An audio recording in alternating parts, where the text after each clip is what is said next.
worship the Lord in spirit and in truth. Si King David noon ay napakatindi yung kanyang pagpupuri, pag-worship sa ating Panginoon. Sa 2 Samuel chapter 2 verse 12,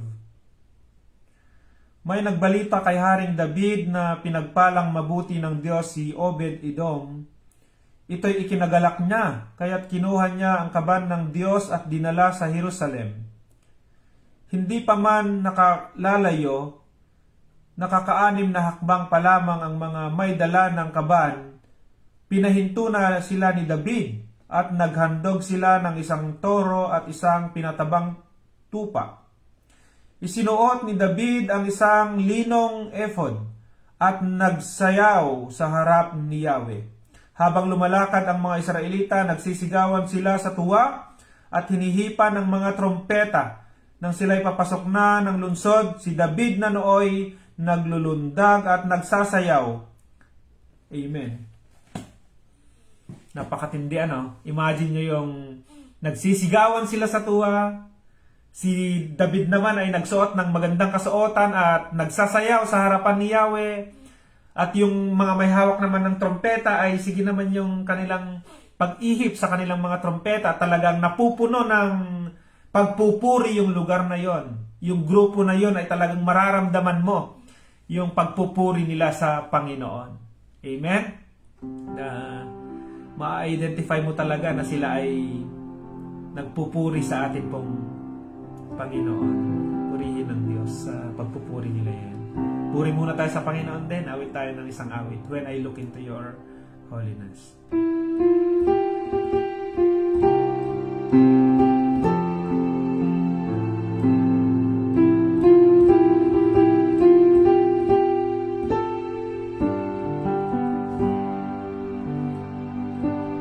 When I look into your holiness,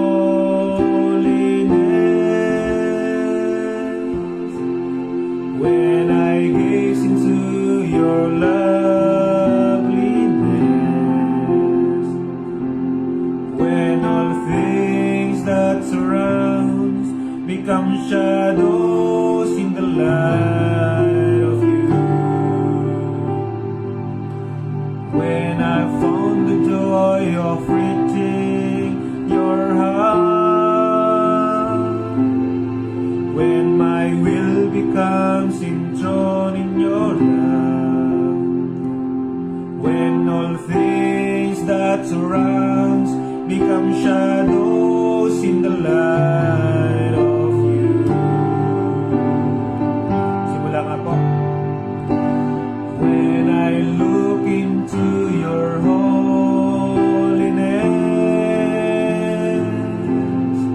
when all things that surrounds become shadows in the light of you, when I found the joy of reaching your heart,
po ay mabuti, O Diyos. Kayo po ay tapat, Panginoon. Kayo ang Diyos na dapat na paglingkuran, Panginoon. Hallelujah. Praise your name. Purihin ka, Panginoon. Salamat, O Diyos.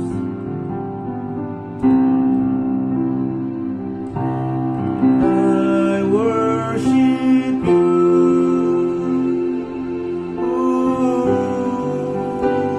And I worship you.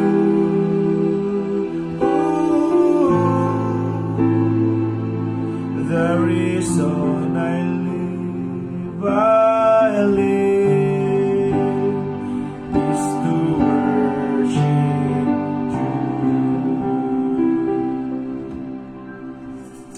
The reason I live is to worship you. Amen?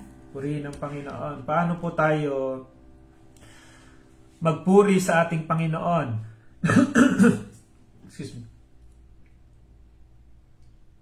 Mapapansin natin minsan na maraming mga grupo ng tao na nagpupuri sa ating Panginoon sa pamamagitan ng mga masasayang pag-aawitan, malalakas na tugtugan, iyakan, sigawan, no? At ay iba pang mga ways para sa ganun ay mapapurihan nila ang Panginoon.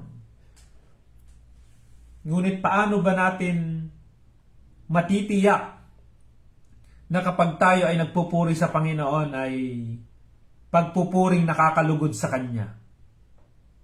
Sabi ng title natin sa umagang ito, dapat sambahin ang Diyos sa Espiritu at sa katotohanan. Worship the Lord in Spirit and in truth. Nababanggit ko minsan na kapag tayo ay umaawit sa ating Panginoon, minsan nadadala tayo ng dahil maganda yung kanta, yung way ng pagkakagawa ng kanta is talagang grabe naman yung ating pagkanta. At pinapaalalanan tayo ng Panginoon na why you are singing that song. Why? When you sing a worship song, you are thinking that God is listening and you are offering that song for the Lord. Amen. You are not singing that song because you know the lyrics of the song, yung harmony niya, yung melody ng song ay maganda kaya mo inaawit. Alalahanin po lagi natin, lalo na sa mga nagpapakanta sa church, sa mga nag-worship doon sa loob ng church, na kapag tayo ay umaawit ng mga songs, hindi mo yun inaawit para sa katabi mo or hindi mo nilalakasan yung boses mo dahil alam mo yung kanta. Umaawit ka dahil pinupuri mo ang ating Panginoon. May napansin si Apostle Paul doon sa mga tao doon sa Athens. Yung mga tao sa Athens ay mahilig silang sumamba sa iba't ibang klase ng mga Diyos-Diyosan. Napaka-religyoso nila. Yun yung term doon. Napaka-religious nila. At kapag merong mga bagong aral na dumadating sa kanilang lugar ay wala na silang ibang ginawa kundi makinig ng makinig. Napakagandang yung damdamin naman ito ng mga taga-Athens. Ngunit nung pumunta si Apostle Paul doon ay meron siyang napansin. Basahin na lang natin. Gawa chapter 17, verse 22 to 28. Napansin ni Apostle Paul ito Gawa chapter 17, verse 22 to 28. Simulan natin sa 22. Kaya tumayo ang sitwasyon dito, si Pablo ay nasa Athens, na marami ang Diyos-Diyosan doon, iba't iba yung mga pangalan ng kanilang Diyos, may mga rebulto silang malalaki marahil, na may mga nakapangalan. At si Apostle Paul nagpunta naman doon at nangaral siya. Ito sabi niya, kaya tumayo si Pablo sa harap ng kapulungan ng Areopago at nagsalita, mga taga-Atenas, napansin kong buhos na buhos ang inyong kalooban sa relihiyon. Sapagkat, doon nga muna tayo, napansin niyo yan, buhos na buhos yung kanilang damdamin sa ang kanilang kalooban sa relihiyon. May mga tao din tayong kilala na ganyan na talagang buhos na buhos yung kanilang buhay sa relihiyon. Amen? 23.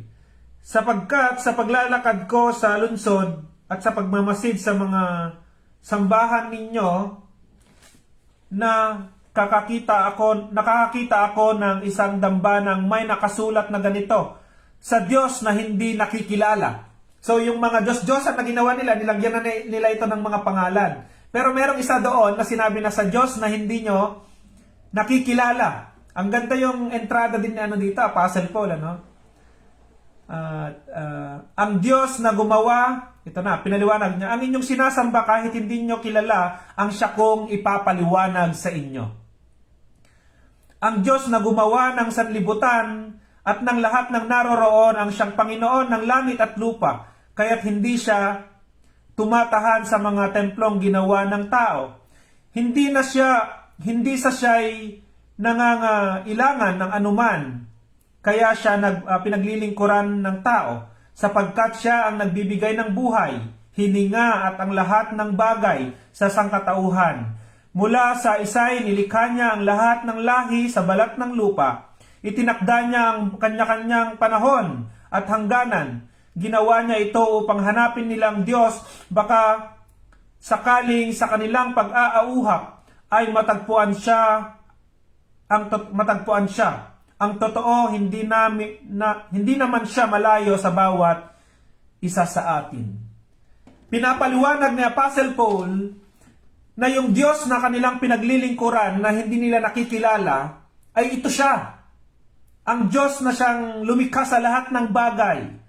Ang Diyos na unang nagmahal sa iyo. Ang Diyos na tumanggap sa iyo. Ang Diyos na nang-iintindi sa iyo. Ang Diyos na magliligtas sa iyo. Amen. Ipinapakita dito ni Apostle Paul na sila ay nag-worship sa isang Diyos na bagaman hindi nila kilala, pero dapat kapag ikaw ay nag-worship sa Diyos, kilala mo yung Diyos na iyong pinaglilingkuran. Amen? Kilala mo siya. Hindi perfect yung attendance mo doon sa church ay worship na yon. Hindi po siya ganon. Ang worship ay personal na pagkakakilala mo sa atin pong Panginoon. Hindi ka nagpupunta doon sa church para sa kaibigan mo, para sa katabi mo, o para makita ka ng mga church leaders o ng pastor. No? Nagpupunta ka doon sa church dahil gusto mong mag-offer ng isang matinding worship sa kilala mong Diyos. At minsan, may mga Kristiyano na nakakalimutan kung sino yung Diyos na pinaglilingkuran. Kung ano yung kaya ng Diyos na ating pinaglilingkuran. Kasi po, may mga tao minsan na yung sobrang lungkot, akala mo yung wala ng kapag-asa. Ang Diyos po ang ating pag-asa. Amen? Ang Diyos ang ating masasandalan. Ang Diyos ang lumikha ng lahat ng bagay. Ang Diyos ay kaya niyang i-provide yung mga pangangailangan. Yun yung Diyos na ating panaglilingkuran. At ipinapakilala ito ni Apostle Paul na dapat ang Diyos na pinaglilingkuran natin ay kilala natin. Amen? Purihin ng Panginoon. Kaya itong mga matindi rin yung mga taga-Atenas matindi rin yung kanilang mga buhay dahil ibinubuhos nila yung kanilang sarili sa relihiyon. Kaya lang mali. Kung ano-ano yung mga sinasamba nila na Diyos-Diyosan, ang pinaliwanag ni Apostle Paul, sige kung sumamba kayo, tama yan, yung pagsamba ninyo na yan. Pero dapat tama rin kung sino yung sinasamba ninyo. Dapat kilala rin ninyo kung sino yung sinasamba ninyo. Mga kapatid. Kung saan tayo naglalaan ng oras, ay yun yung ating sinasamba. Amen? Dapat naglalaan talaga tayo ng panahon para sa ating Panginoon. May panahon na naipagpapalit natin yung ating trabaho, yung ating mga negosyo, yung pera sa Panginoon. Mapaalalahanan tayo sa umagang ito. Baka naman ang Panginoon na natin ay yung ating pera, ang Panginoon na natin yung ating mga kayamanan. Kaya salamat sa Panginoon dahil pinapahintulot niya na tayo magtrabaho, pinapahintulot ng Diyos na magkaroon din naman tayo ng bahay, ng sasakyan. Ibinibigay naman niya ng Panginoon ng pamilya, binibigyan din naman tayo ng Panginoon ng mga biyaya. Ang sabi lang ng Panginoon ay kailangan na tayo rin ay magkaroon ng oras para maglingkod sa Kanya. Amen? Magpuri din naman tayo sa ating Panginoon. Yung Sunday nga po, hindi nga whole day yan . Sa amin nga sa dito 1.5 hour nga lang yung nilalaan ko na oras na worship namin, gawa ng may mga galing pasok, may mga papasok pa, no? Sa Pilipinas naman nasa 2 hours naman 'yan yung inilaan na Sunday worship. At minsan hindi pa natin mapuntahan kasi nakaset na yung ating isip na na dahil Sunday walang pasok ay pupunta sa mall, mamamasyal. Tapos kapag may nangyari sa daan, sisisihin ng Panginoon. O kaya magkakaroon ng realization na dapat pala isip na natin na kapag linggo ay pag Kristiyano ka naman, pag linggo ay araw ng pagpupuri sa Panginoon. Set mo na yun na hindi, kapag kalinggo ay talagang this is the time to worship the Lord. Amen po ba? Medyo masakit ba yung na yan? Salamat sa Panginoon dahil yung kanyang salita ay para siyang tabak na magkabilay talim. Talagang tumusok-tusok ito sa puso. Ang Diyos kasi ay gusto niya tayong turuan ng tama at dapat na pagsamba. Amen. Hindi ito yung palakasan ng worship. I worship you! Maganda din naman, mahalaga din naman na talagang kumanta tayo ng talagang malakas. Pero kapag nag-worship ka ay ano ba yung iniisip mo? Ito ba ay, Lord, I worship you, Lord, I thank you for all the blessings you've given in my life. Talaga bang ganun yung iniisip mo? Dapat ganun. Amen po ba? Puntahan pa natin yung John chapter 15 verse 19. Hallelujah. Praise God. Good morning po sa bawat isa sa atin. John chapter 15 verse 19. Hanggang sa sumusunod.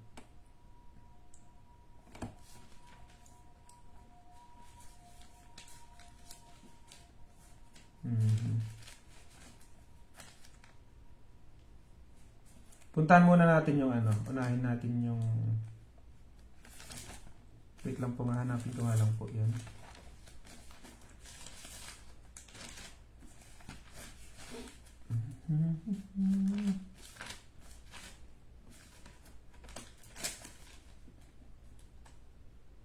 Sige. Romans chapter 12 verse 1 na lang tayo. Romans chapter 12 verse 1 and 2. Maganda rin yung sinabi niya dito.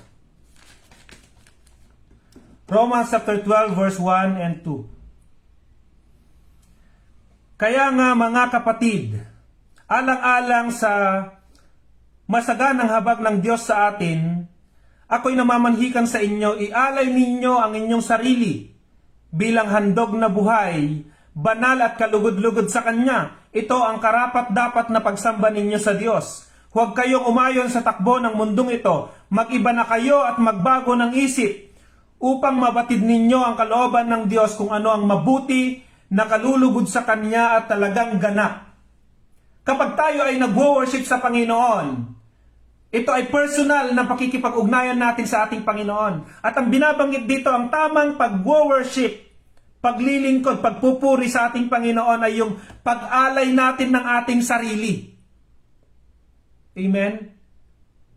Kaya kapag tayo kumakanta sa Panginoon, marahil na meron pa rin tayong mga bagay na hindi natin matanggal sa buhay natin, yung mga hindi kaaya-aya sa buhay natin, at tayo nagpupuri, naglilingkod sa Panginoon, pinapalahanan tayo ng Biblia na ayusin natin yung ating buhay. Dahil kung meron man tayong pinakamatinding handog, pinakamatinding worship sa ating Panginoon, yun yung ating buhay.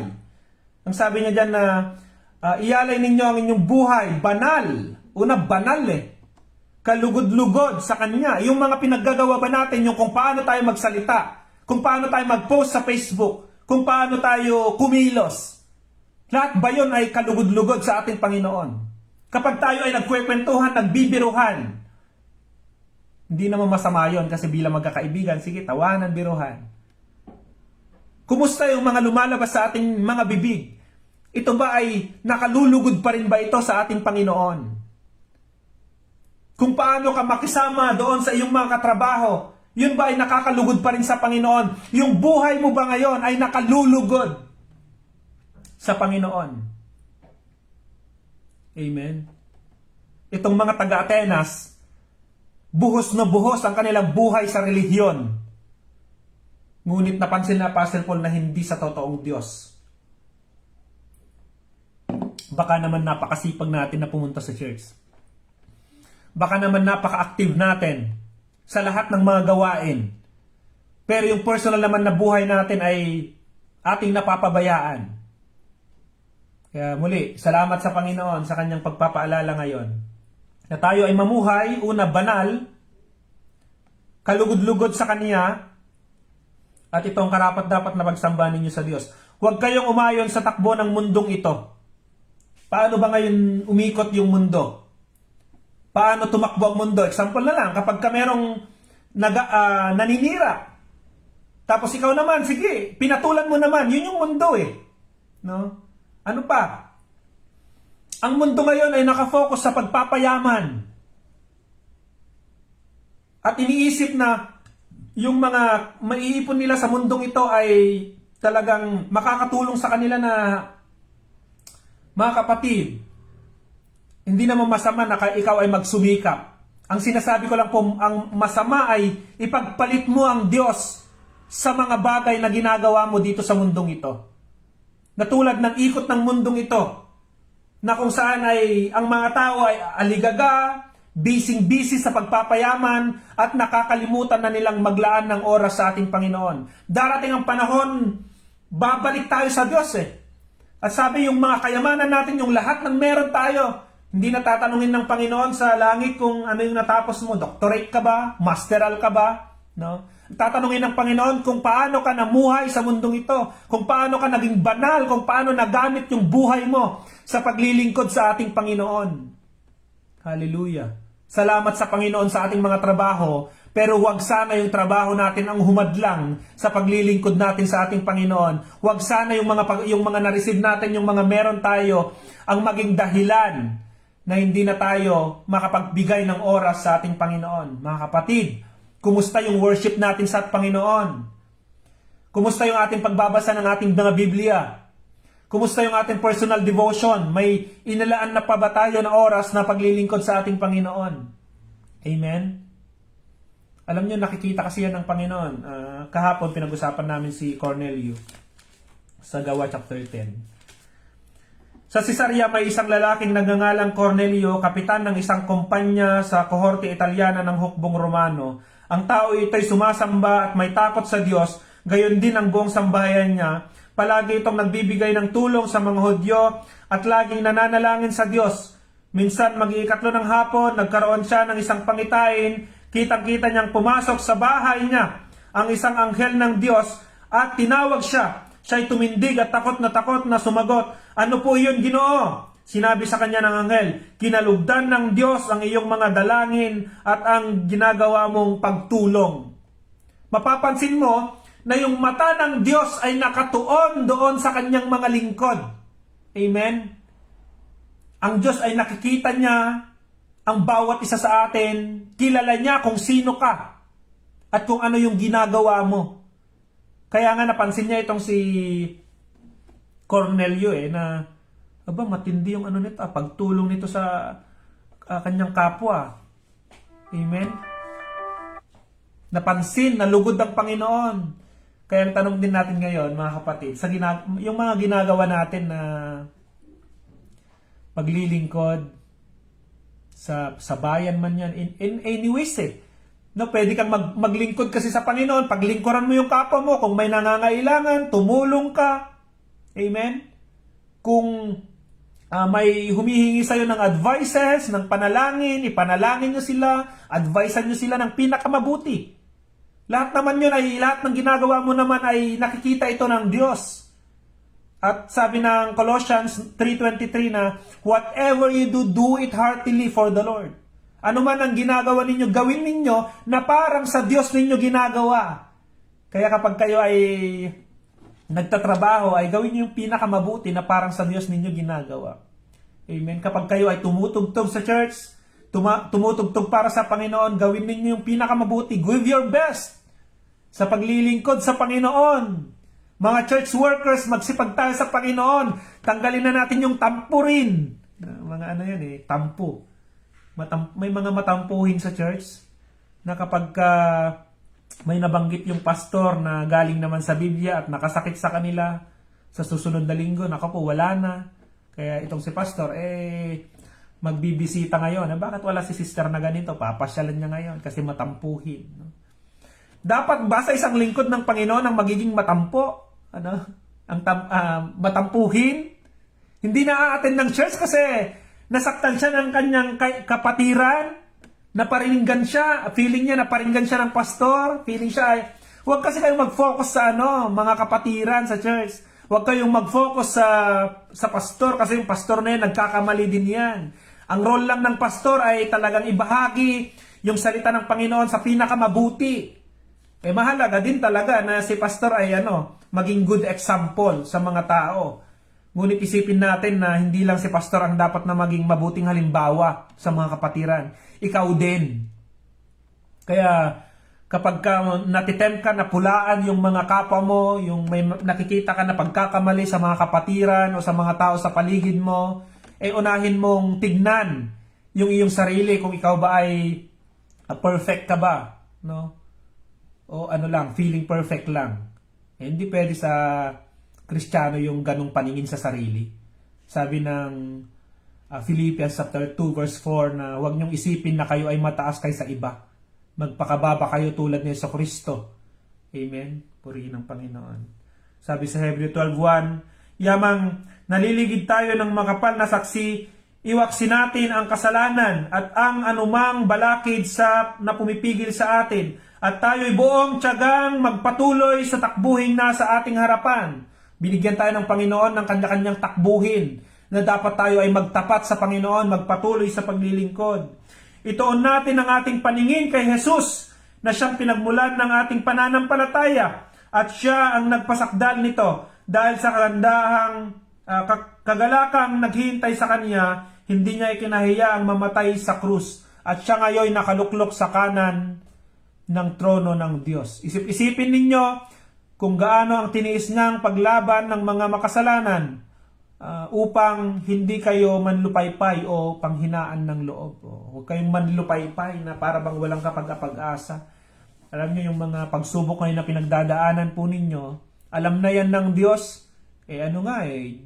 God is the Alpha and the Omega, the beginning and the end. Minsan focus kasi tayo sa paano ba ito masusol? Paano ko ba malalagpasan ito? Kapatid, alam na nga yan ng Diyos.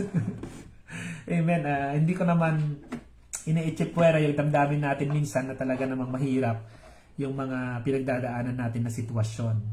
Lalo't hindi ko naman alam kung ano yung sitwasyon ninyo. Ang masasabi ko lang ay kasama ninyo ang Diyos, itatawid kayo ng Diyos.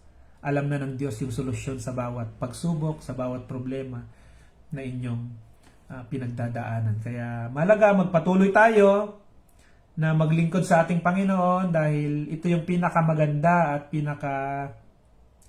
pinakamataas na ginagawa ng isang tao, ang magpuri sa Panginoon. Kung ikaw ay doktor, gawin mo yung pinakamabuti mo sa paggagamot sa ibang tao, sa mga may sakit. Kung ikaw naman ay pastor, mangaral ka ng pinakamabuti at ang ituro mo naman ay yung mga nakasulat lang sa Biblia.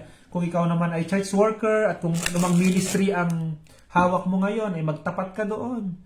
At lahat ng gagawin mo, kung ikaw ay guro, gawin mo yung pinaka-best mo naman sa pagtuturo, no? Sa paghubog sa mga estudyante. Kung ikaw naman ay namumuno sa bayan, mamuno ka ng buong sikap at may katapatan. Kung saan tayo, ano yung takbuhin natin? Ako po ay pastor, dito ako magtatapat. Kung ikaw ay church worker, dito ka magtapat. Kung saan ka tinawag ng Panginoon, kung ikaw ay may ari-arian ngayon na ipinahawak sa iyo ng Diyos, di gamitin mo yan sa paglilingkod, sa pagpupuri sa ating pong Panginoon. Kasi lahat ng meron tayo, darating ang panahon, magbibigay tayo ng accounts dyan. Na itong sasakyan na ito, binigay sa akin ito ng Panginoon, kinumutan ko lang ito. Hindi. Ang sasakyan na ito ay ginamit ko sa paglilingkod sa ating Panginoon. Kaya merong may purpose, bakit ka binigyan. Itong motor na ito, pastor, ay Lord, itong motor na ito ay ipinapahiram ko kay pastor kasi walang motor si pastor. Kawawa naman yung mga parang kawawa eh. Pero kung meron tayong mga blessing na ipinagkaloob sa atin ng Diyos, edi gamitin natin sa paglilingkod sa ating Panginoon. That is worship. Now, yung personal na buhay natin. Ang tanong ngayon sa umaga, meron ba tayong daily devotion sa Panginoon? Meron ba tayong quiet times? Meron ba tayong oras na inilalaan para manalangin sa Diyos? Tanungin natin yung ating sarili. Sa umagang ito, mag-reflect tayo na ito pang buhay na ito, na ipinahiram ng Diyos, nalulugod ba ang Diyos dito? Amen. At magagamit ba yung buhay na ito sa pagpupuri sa ating Panginoon? Tandaan ninyo, hindi yung kanta ang pag-worship kay Lord, kundi yung buhay natin, yung sarili natin na umaawit. No, ginagamit lang natin yung mga kanta na yon to express how good our God is, to express yung ating pasasalamat sa atin pong Panginoon. Amen po ba? Purihin ng Diyos, tayo po ay mag-pray.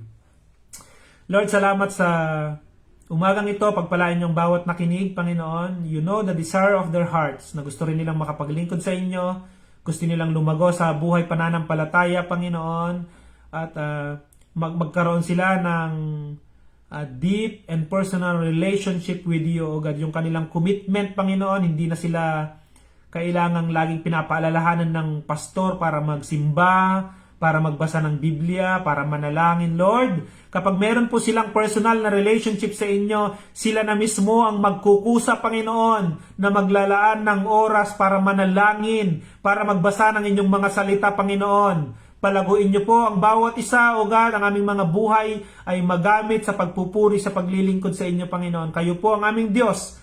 Kilala niyo po kami, Panginoon, at hayaan niyo, O God, ipahintulot niyo rin na makilala pa namin kayo ng higit pa, Panginoon. Purihin ka, in Jesus' name, we pray all these things. Amen and amen. Praise the Lord. At i-update ko lang po kayo tungkol sa Church of Christ Taiwan. Nagpapatuloy po ito at still praying na makakuha ng church na rerentahan. Yung amin pong fundraising ay nakakalahati na may kalahati na kami. At loobin ng Panginoon kapag nakompleto na yung fund ay pwede nang ikuha ito ng church building. Hindi ko alam kung saan, hindi ko alam kung kailan. Ang Diyos ang nakakaalam. Pero ang alam ko ay gagamitin tayo ng Diyos para talagang magpatuloy ang gawain dito sa Church of Christ Taiwan po. Salamat po sa Panginoon.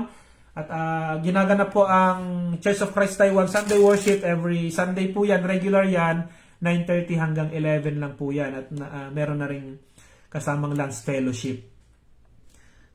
Yung mga kapatiran, yung mga kakilala ninyo dito sa Taiwan ay i-chat nyo lang po sa akin upang mapasyalan ko sila kung malapit-lapit sila sa akin or matawagan ko po sila.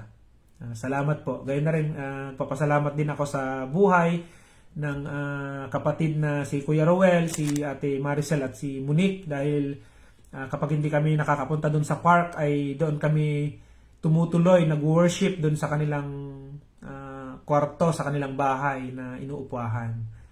At salamat sa kanilang mga buhay. Gayun na rin yung mga sakripisyo ng bawat isa kahapon.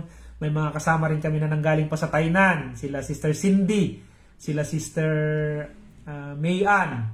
Purihin ng Panginoon, ingatan kayo ng Diyos sa inyong pagbalik sa Tainan. Mga 4 na oras din yan o 5 na oras na biyahe. At good morning sa bawat isa, Pastor Marvin. Salamat sa iyong pagsuporta. Ipanalangin nyo rin po yung Church of Christ Taiwan at someday makapasyal din po sana kayo dito. Kakapatid na Evelyn Gonzalez, Sister Cindy, congratulations sa iyong baptism. Nga pala mga kapatid, may 4 na nabaptize dito sa Church of Christ Taiwan sa Guanyin Beach. Malakas yung alon eh. Purihin ng Panginoon sa kanilang buhay. Sana palaguin sila ng Diyos. Hindi lang after ng baptism kundi magpapatuloy pa. Dito rin sa Ate Berna. Good morning Ate Berna. Sa aking teacher, Ma'am Melody. Ma'am Melody Estrada. No, kases yan, kases nung teacher ko pa nung high school. Purihin ang Panginoon, Ma'am Melody. Kay Ate Presi, andito na rin. Ate Presi. Ate Lynn Alcoran, purihin ang Diyos. Sister Lovely, aking mahal na asawa. Kay Mamang Lani, watching na rin. At ayan. Dito may scroll yung iba. Ate Berna, kay Ma'am Roda. Ayan, kasama ko lagi sa ministry yan. Sa init at sa araw. At lagi kong hinihiraman yan ng tricycle, ng multicab noon. Lagi akong nakikikain sa kanilang bahay nung ako ay nagbi-ministry dyan sa sa Pilipinas. Purihin ang Panginoon po at salamat sa buhay ng bawat isa. Tayo po ay magkita-kita bukas 6:30 in the morning. Pagpalain kayo ng Panginoon, patuloy po na palaguin kayo ng Diyos sa inyong pamumuhay bilang mga lingkod ng Diyos. Magpuri tayo sa Panginoon, sa katotohanan at sa Espiritu.